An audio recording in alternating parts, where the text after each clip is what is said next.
Salam, Bapak Ibu Saudara yang terkasih dalam Kristus. Kita jumpa lagi dalam program Lawatan Hati GKI Residen Sudirman, Surabaya. Kali ini kita memasuki episode 185 dengan tema Jangan Hanya Berdoa.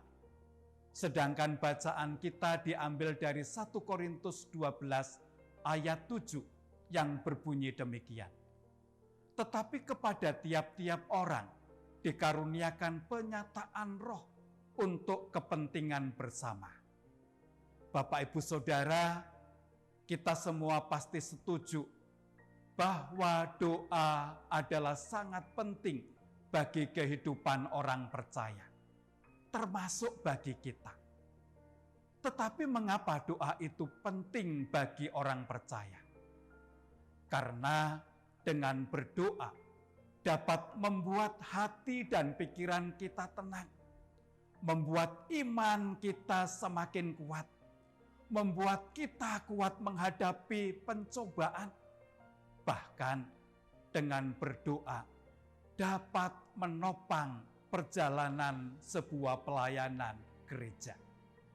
Itu sebabnya kalau kita mengajak umat untuk berperan serta dalam pelayanan, jawaban yang sering kita dengar adalah, "Pak, untuk pelayanan saya dukung dalam doa saja ya." Sudah barang tentu jawaban seperti itu tidak salah. Tetapi sebenarnya ada hal yang sama pentingnya dengan doa, yaitu bertindak melakukan karya pelayanan dengan karunia roh yang dianugerahkan Tuhan kepada kita.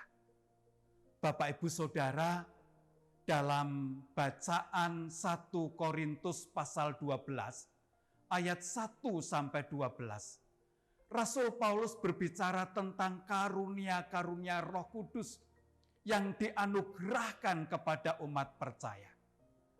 Ada yang diberi karunia berkata-kata dengan hikmat. Ada yang diberi karunia berkata-kata dengan pengetahuan.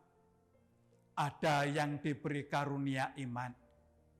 Ada yang diberi karunia menyembuhkan, mengadakan mukjizat, bernubuat, membedakan roh, berbahasa roh, juga menafsirkan bahasa roh. Dan masih banyak karunia yang lainnya yang tidak dicatat dalam kitab suci.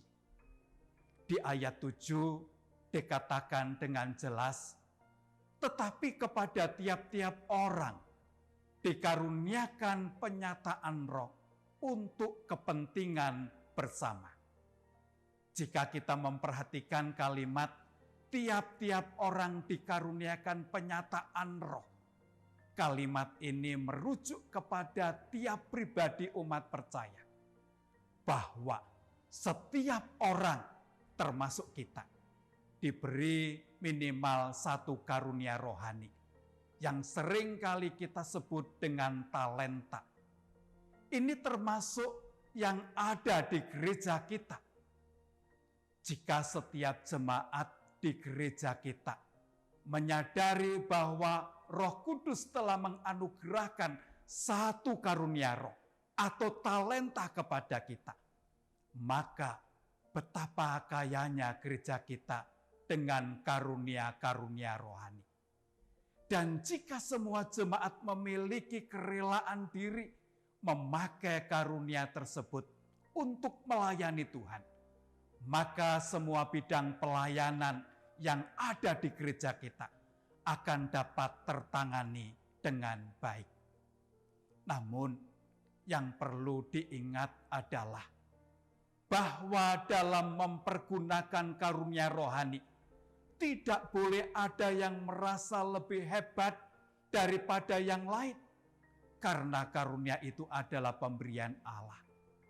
Karunia-karunia Roh Kudus dianugerahkan kepada orang percaya, bukan untuk berkompetisi, juga bukan untuk kebanggaan diri, serta bukan untuk kepentingan pribadi. Bahkan bukan untuk dibanding-bandingkan. Tetapi karunia Roh Kudus yang diberikan kepada setiap umat percaya, termasuk kepada kita, harus digunakan dengan kerendahan hati dan saling melengkapi dalam kebersamaan melayani Tuhan, demi hormat dan kemuliaan nama Tuhan.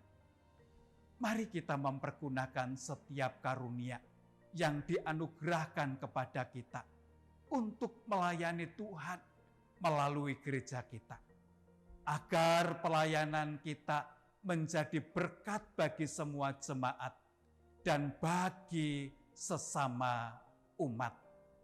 Kiranya Tuhan Yesus Kristus memberkati kita semua.